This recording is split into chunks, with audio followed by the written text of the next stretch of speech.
La atmósfera en el cuarto contiene un aire atrapante y lúgubre. El silencio se rompe a causa de los gritos y alaridos de dolor de aquella mujer, que yacía en su cama con un semblante demacrado, ojos hundidos y sin brillo alguno, labios resecos y con heridas.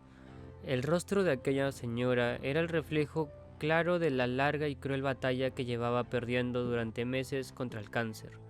Le quedaba poco tiempo, ella y su médico lo sabían, de modo que para apaciguar su agonía, su médico, con suma delicadeza, acerca la jeringa al brazo, inyectándole morfina en pequeñas dosis, y así apaciguar el sufrimiento de la señora Brittain. Esto se repetía en cada visita, de forma diaria. Parecía que dicha medicación era lo único que podía aliviarla. En la puerta del dormitorio se encontraba Harold. Observaba aquella escena con mucho terror.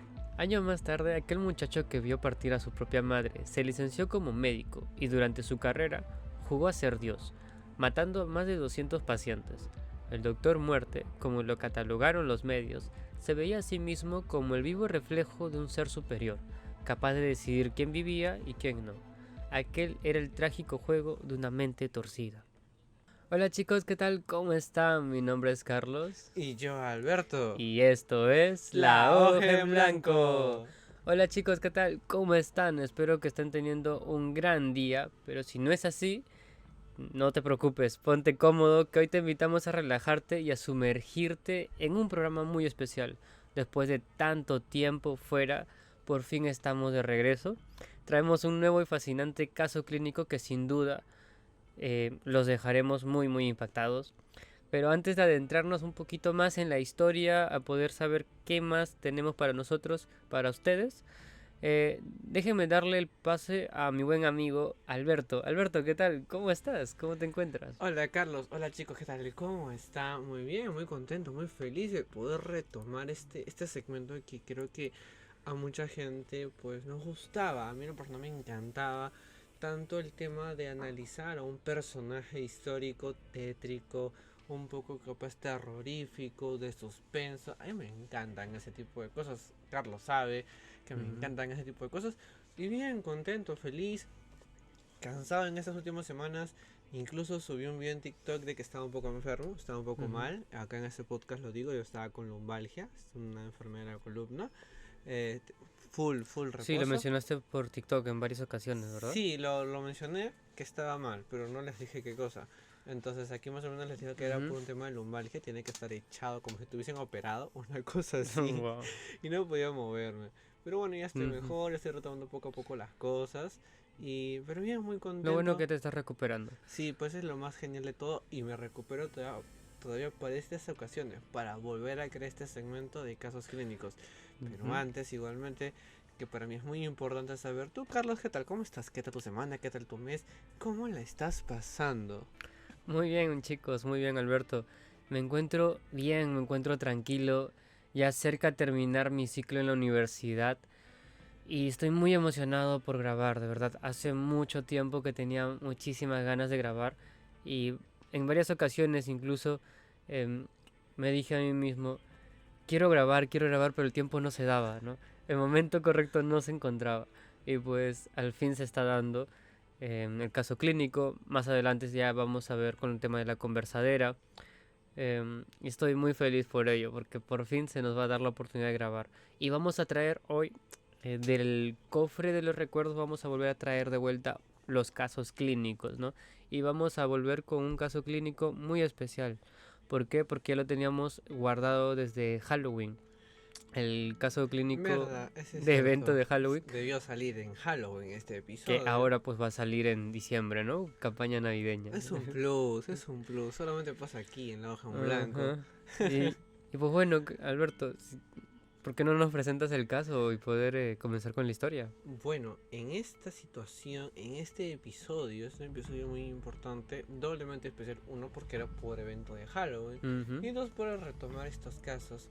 Es que esta historia que vamos a ir poco a poco narrando y nos vamos a entrar, primero nos vamos a ir de frente hasta Inglaterra. Carlos y yo viajamos hasta La Inglaterra. historia del caso va desde Inglaterra, ¿no? Es Sí, sí, sí, sí. un caso Y, extranjero. y eso es Ya, lo que más ujú. a mí más me agrada y uno ¿Te se agrada va. más los casos extranjeros? O sea, me agrada más el contexto porque vamos a tener que hablar Porque es en otro mucho. país. No, es por el tema de la carrera quien está implicada, Ah, ¿no? ok, O ok, sea, ok.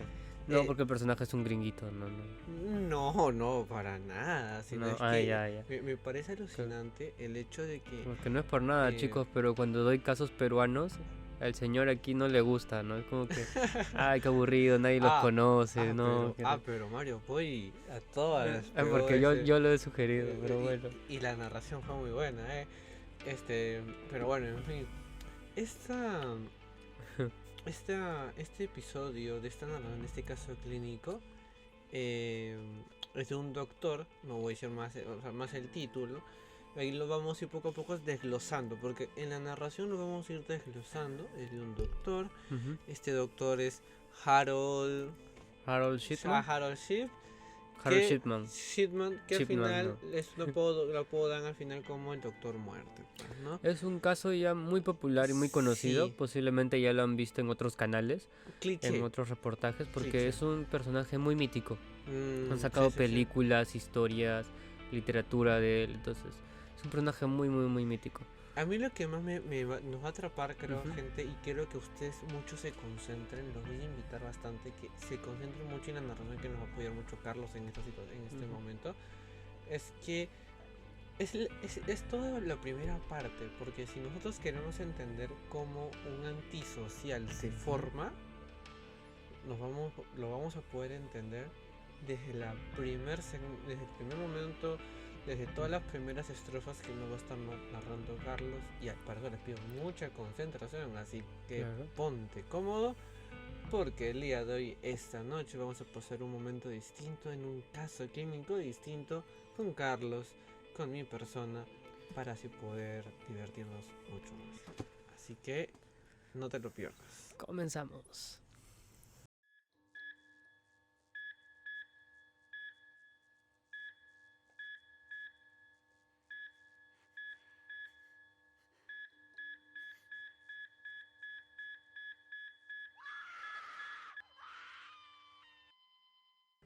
En 1965 decidió estudiar en la Universidad de Medicina de Leeds y allí conoció a la que sería hoy su mujer, bueno, en la actualidad.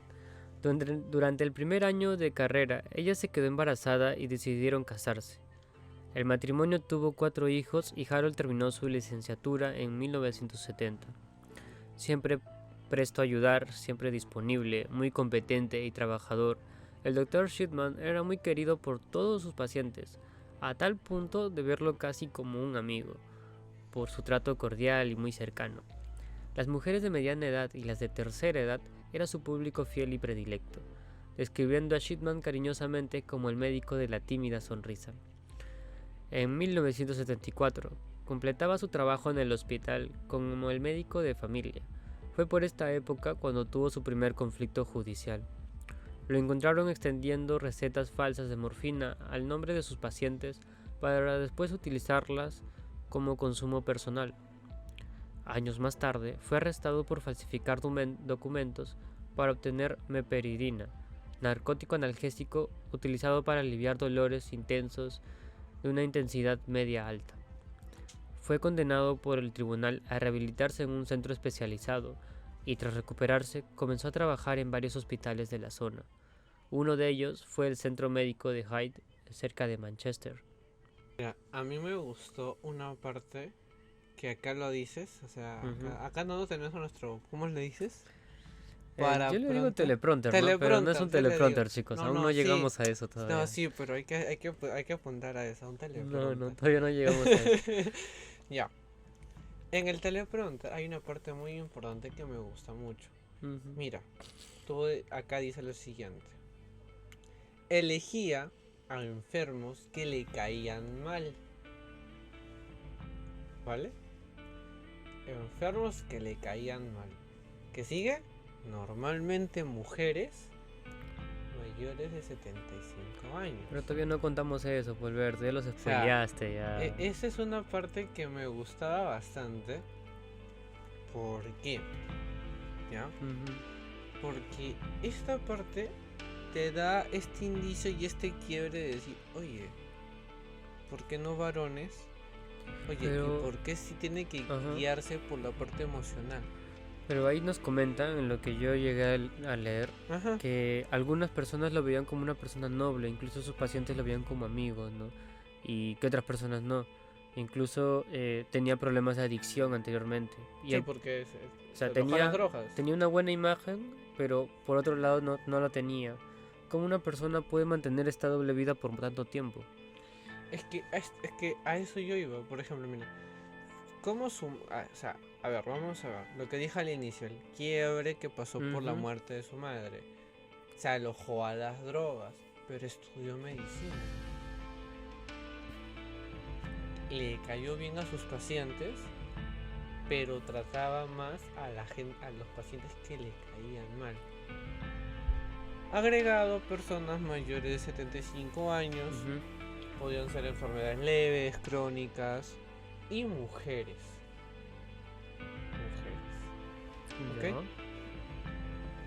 Ahora, yo pregunto, y aquí Carlos, a ver, participa porque la gente nos ayudará con los comentarios, los que quieran participar. Es una persona, ¿de qué nivel de intelecto? ¿Alto? Ujú. ¿Bajo? No sé, ¿tú qué piensas? ¿Qué nivel de intelecto O tiene sea, ¿tú Shipman? crees que para hacer todo lo que hizo, todo hasta aquí, Pues no yo el creo que final? alto, ¿no?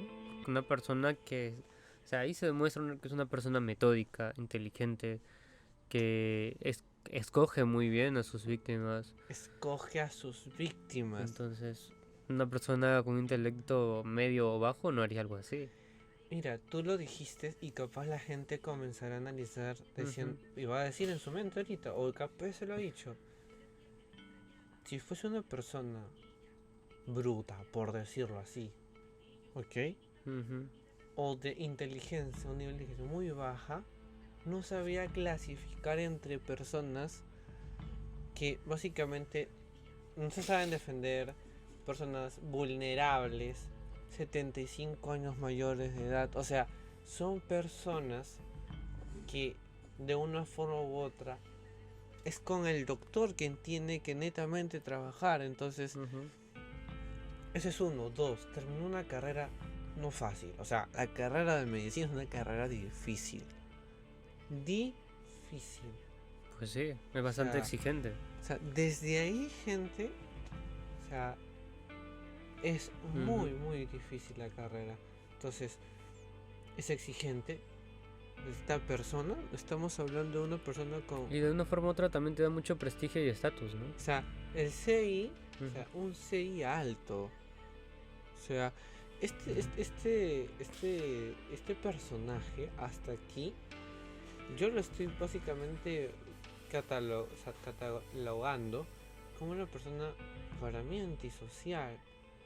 Pero, claro, más adelante además va a haber más cositas. Ujú. El por qué vamos a sumar todo el diagnóstico que para mí yo lo clasifico como un antisocial, psicópata y demás, ¿no? Claro, ya más adelante. Pero hasta aquí yo te diría, una doble vida.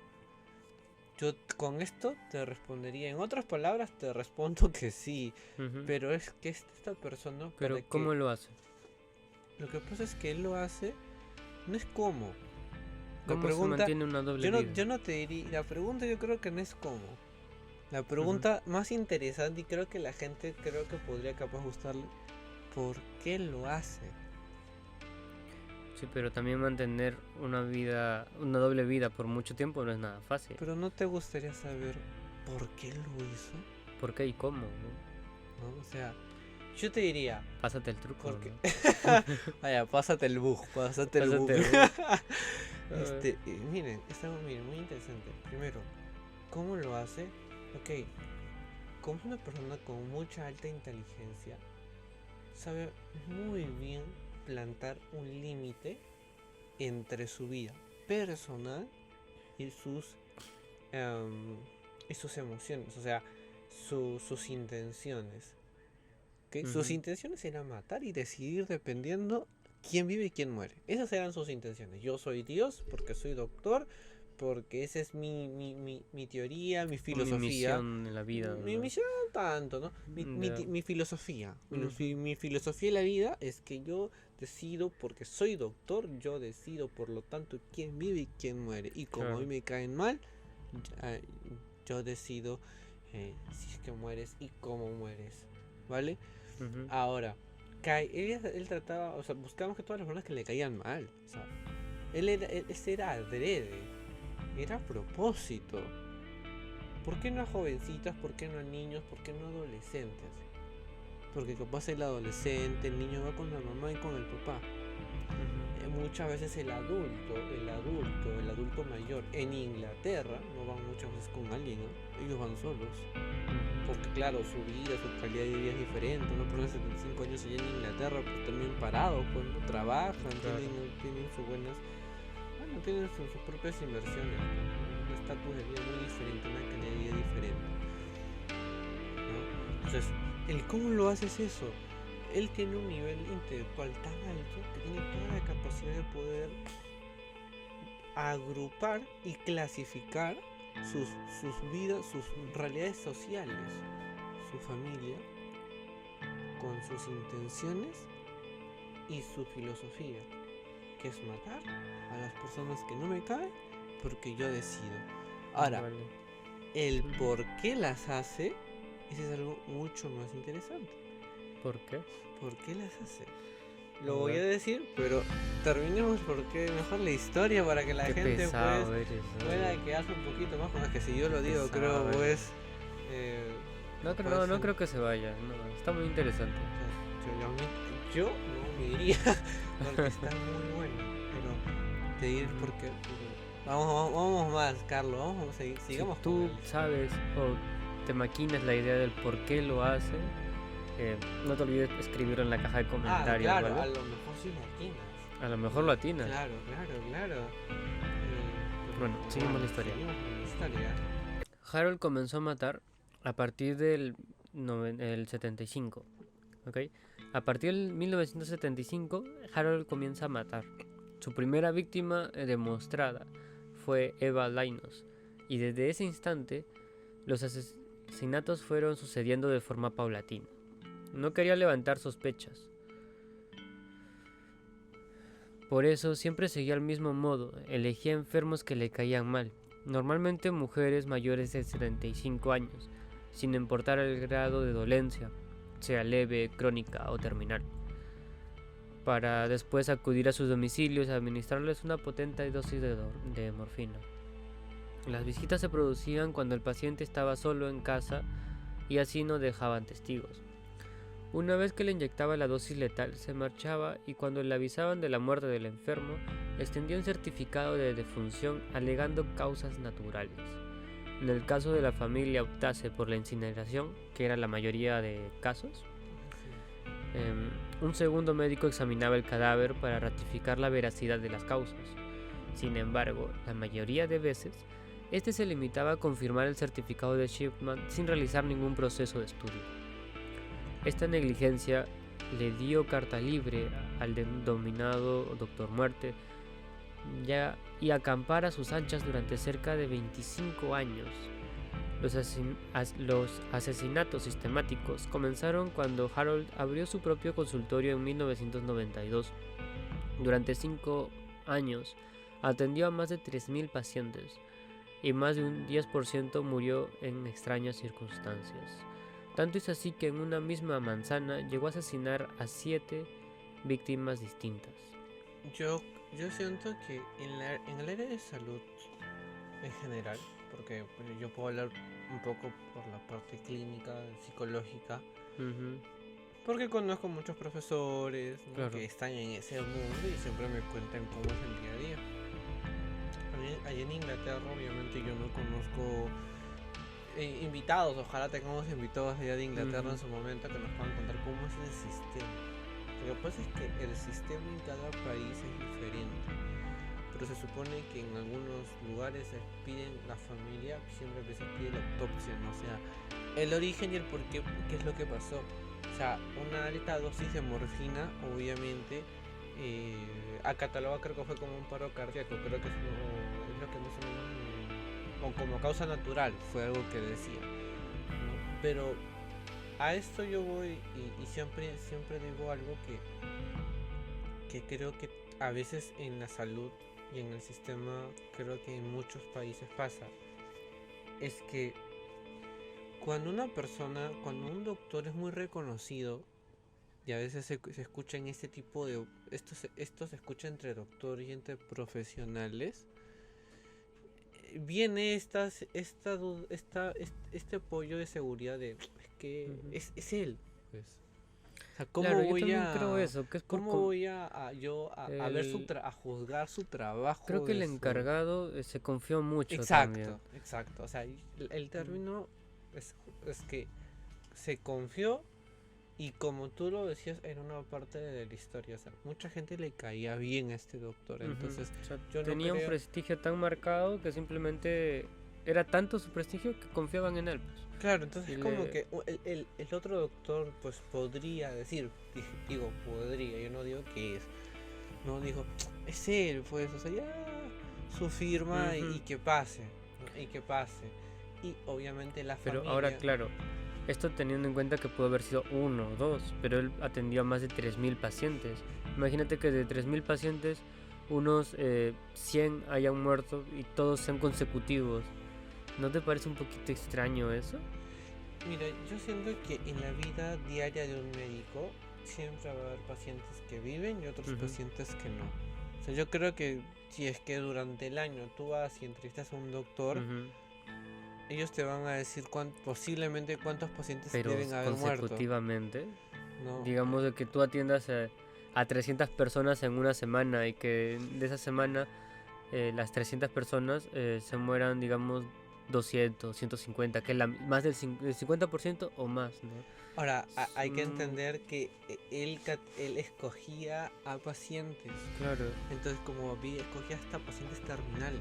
Ujú. Entonces, si tú estás en un ámbito, en una especialidad donde, por ejemplo, oncología, Ujú. no esperes de que de los 300 pacientes que tú atiendas, pues los más de 100 se salven, es cáncer. O sea, en mi Claro. pabellón de cáncer hay un episodio muy de una película que decía bienvenidos al pabellón de cáncer, Ujú. donde tú atendías a 300 y, oye, a los doctores se les daba, o sea, la impresión muy fuerte como se les moría 2, 3, 4, en la semana se morían 5, en la siguiente semana se moría la mitad de otro pabellón. Ujú. Es cáncer. O sea, la vida de un doctor es esa, ¿no? O sea, Ujú. llegas a un punto donde, incluso yo tengo un primo que es doctor, nunca le llegó a entrevistar en ese punto, ojalá lo pueda entrevistar más adelante, pero voy a lo que, este tipo de confianza que a veces puede tener por el tema del prestigio cae mucho, ¿no? Y a esto Ujú. sumado, es que mira, él tenía muchos pacientes que fallecieron consecutivamente, Ujú. ¿vale?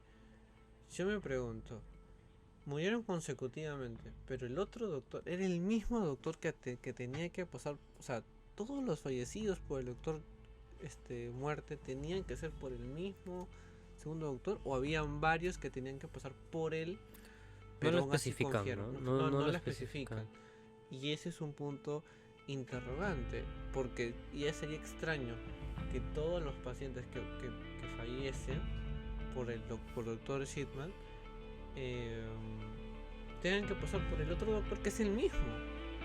O sea, ¿por qué no Ujú. son varios? O sea, ¿por qué no son distintos? ¿No? Pero a lo que, pero claro, es un sistema que Inglaterra pues maneja y en esos tiempos Manejaba en todavía. esos tiempos, ¿no? Porque ahora, justo a partir de esto, es que Inglaterra comienza a cambiar todas sus políticas médicas y a reforzar y mejorar la seguridad, los procesos, los protocolos, ¿no? Para poder tener garantía de que esto no vuelva a pasar. Claro, mira, sí, acá me pasó algo muy interesante que me había olvidado cuando lo leí.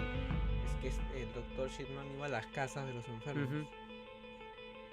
Ese detalle me había olvidado. Claro, y los pacientes estaban solos, ¿no? Con el doctor. Claro, o sea, eso es lo que a uno más le llama Impacta bastante. Impacta porque está en su casa y miraba y esperaba el momento donde no había nadie. O sea, ese es lo Claro. que uno más te quedas con esa impresión. Él actuaba con total impunidad contra viento, contra las normas. Una de ellas consistía en informar al forense si un paciente moría 24 horas después de su ingreso hospitalario, pero el doctor hacía caso omiso, hacía oídos sordos y jamás informaba. Según un informe oficial, Shipman asesinó a 37 enfermos en el 97 y en 25 años certificó la muerte de 521 personas. Una de sus colegas, Linda Reynolds, fue de las primeras en sospechar del doctor ante el elevado índice de mortalidad que había. Incluso lo puso en manos de la policía, pero la investigación no llegó a nada por falta de pruebas.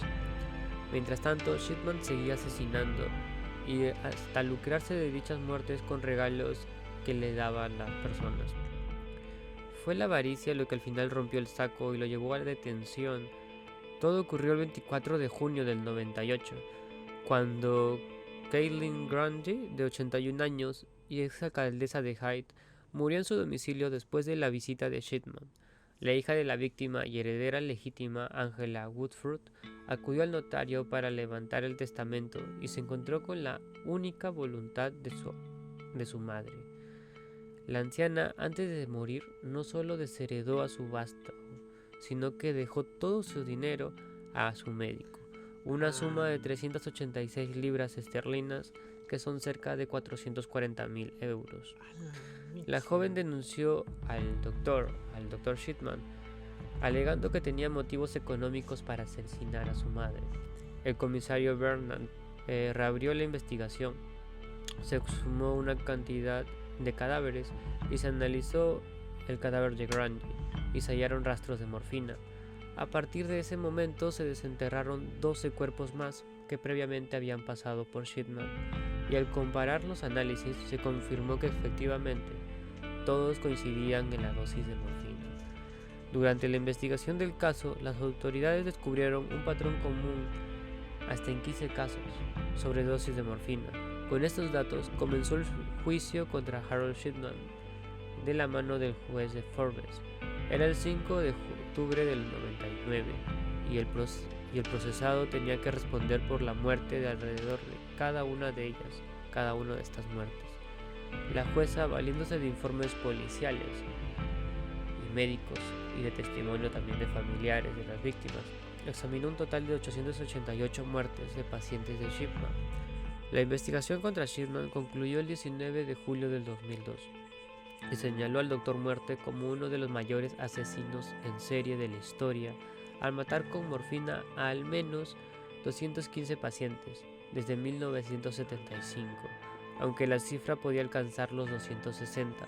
Es una historia que cala mucho porque es uno de los asesinos en serie que han logrado matar por muchísimo tiempo. Hablamos desde el 75 hasta el 2002, hasta el 99 más o menos que lo capturan. O sea, nunca antes habíamos visto algo así, ¿no? O sea, cómo influye su experiencia de vida, especialmente la pérdida de su madre, en estas acciones que comete.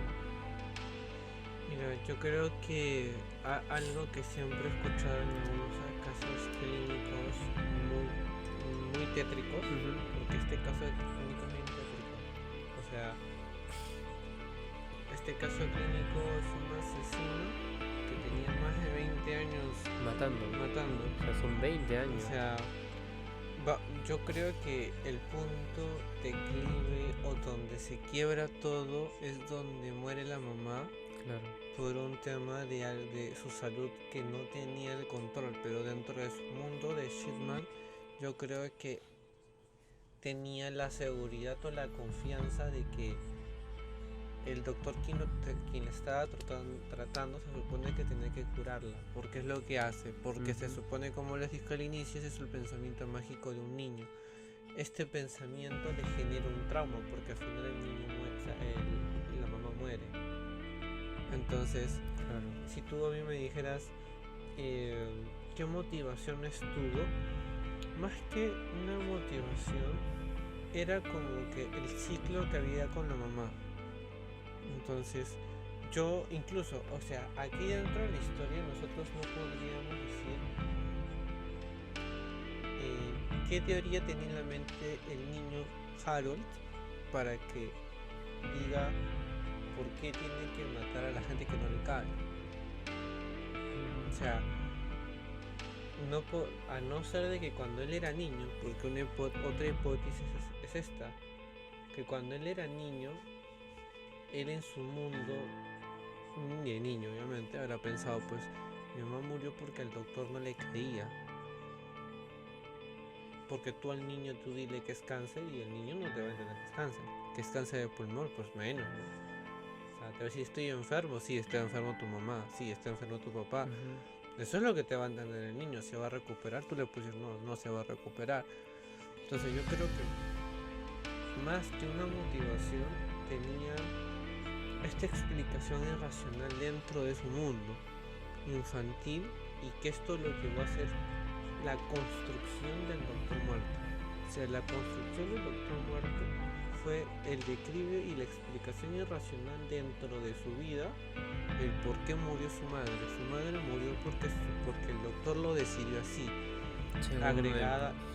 Según en su mundo infantil, pues mágico. Claro. Agregado a eso, él lo decidió. Además, al doctor no le caía. Entonces esto hizo que el Harold pues estudie medicina por ese tipo de motivación, ese narcisismo, esa personalidad que se va construyendo, porque uno que va construyéndose ciertas personalidades, pues que caeríamos con el tema del temperamento y la conducta, ¿no? Entonces vamos viendo ese tipo de cualidades. Y justo yo dije algo muy curioso, el tema de ser antisocial. Que una persona antisocial es una persona que no sigue las reglas, rompe las reglas de las normas de la sociedad. O sea, mis derechos terminan cuando empiezan los tuyos. Eso es lo normal. Yo soy libre hasta donde me permite la ley, porque luego sigue tú también eres libre como ser humano, como persona. Pero, ¿qué pasa, gente? Cuando tú no sabes diferenciar eso. Un antisocial es eso. Rompe las reglas, rompe ese esquema de las normas. Para él no existen normas, para él no existen las reglas. Ese es uno. Dos, una persona indiferente, cero empatía, una persona muy egoísta, solamente ve sus propios intereses. Solo ve sus propios intereses. Una persona egoísta, no es empática. Y a esto pues ya le sumas el narcisismo que justo estábamos viendo, el seguirle contra alto que tenía. Entonces sumas todo eso. Dotas a una persona con tantas herramientas que lo vuelve pues un ser superior en su consciente, o sea, ¿no? Estás creando o estás teniendo enfrente un psicópata, un ser que va a hacer muchísimo daño a la sociedad. Un ser que va a causar muchos problemas. Entonces, y esto nadie lo va a detener, no porque probablemente pues había ausencia del padre. Hay una parte en la historia donde el padre nunca estaba, o sea, hay una ausencia del padre de ellos. Entonces, básicamente, por eso justo yo lo decía, ser un antisocial, gente, no es cualquier persona. Un antisocial tiene conflictos múltiples que pueden de una forma u otra causar daño. O sea, tú por no tener amigos no causas daño a nadie. O sea, yo tengo dos amigos, soy un poco antisocial porque no tengo muchos amigos. No, pues gente, no es así, porque tú al final no causas daño a nadie. El antisocial piensa, no existen reglas, no existen las normas. Ok, si no sé, pues yo veo, no sé, una moneda en el suelo, se le cayó a alguien, voy y lo recojo y la persona se da cuenta, un antisocial puede agredirlo, puede golpearlo, puede matarlo por esa moneda que vio en el suelo. ¿Por qué? Porque no existen normas, no existen reglas. Él las puede romper de forma fría, de forma ser empática, de forma indiferente. Entonces, yo iría por ese lado. Para mí el diagnóstico es ese del paciente del Doctor Muerte. Estétrica, sí. Es fría, también. Porque no estamos hablando de una persona analfabeta. Estamos hablando de un doctor. Pero Bueno chicos, ya estamos entrando a la parte final del video. No olviden seguirnos, no olviden poner sus comentarios aquí abajo, suscríbanse, ¿qué les denle like. pareció? O sea, me gustaría mucho saber qué les pareció, Ujú. qué les parece este tema de esta historia. Porque de que es real, ojo, a eso sí Claro, si es les gustó o real, no. Si ¿no? tienen alguna sugerencia para un Eh, siguiente caso, pues lo pueden poner también allí. sí, y Em, aparte por ese tiempo que nos queda, porque ya falta noviembre, diciembre, o sea, no falta casi nada. Ya ujú, con Carlos sí hemos estado viendo que van a salir más episodios, un poquito más seguidos, no digo, no decimos todos los días, porque también estudiamos y trabajamos, pero vamos a tener sí o sí reactivado estos casos clínicos mucho más seguidos. Pero sí nos gustaría saber, déjenos el link si es que conocen un caso por ahí que les gustaría que lo narremos, que lo ujú. transformemos a este canal y ponerlo, ¿por qué no?, en la mesa de la hoja en blanco, ¿no? Porque acá la salud mental para nosotros creo que siempre va a ser Sí, es muy importante. importante. Así que gente, Ujú, síganos en nuestras redes sociales como Facebook, YouTube, TikTok, Spotify, Google Podcast, en diferentes plataformas de podcast, porque siempre ujú. intentamos colocar más contenido, más eventos, más talleres, que se vienen talleres muy interesantes, y conferencias. Así que nada, gente, son decirles eso. Carlos, ¿algo más que quieras decir para ya terminar este podcast? Pues nada chicos, estén al tanto siempre de nuestras redes sociales de comunicación como Instagram, TikTok, donde siempre publicamos novedades. En TikTok más que nada, donde siempre publicamos Ah, novedades eso es como cierto. talleres, videoconferencias, Ahí respondemos más acompañamientos todavía. psicológicos y respondemos también de forma directa. Entonces, si quieres conversar con nosotros de forma directa o quieres enterarte de las novedades, pues no olvides seguirnos en TikTok y escribirnos. Estaremos siempre pendientes de cada uno de ustedes, ¿no? Y eso sería todo por hoy, chicos. Eso es cierto, chicos, cuídense mucho y ya estamos conversando para pasar otro día, otro Otro momento momento distinto, distinto, solamente solamente aquí aquí en en la la hoja hoja en en blanco. blanco. Nos vemos, chicos, cuídense. Chao, Buenas chao. noches, nos vemos.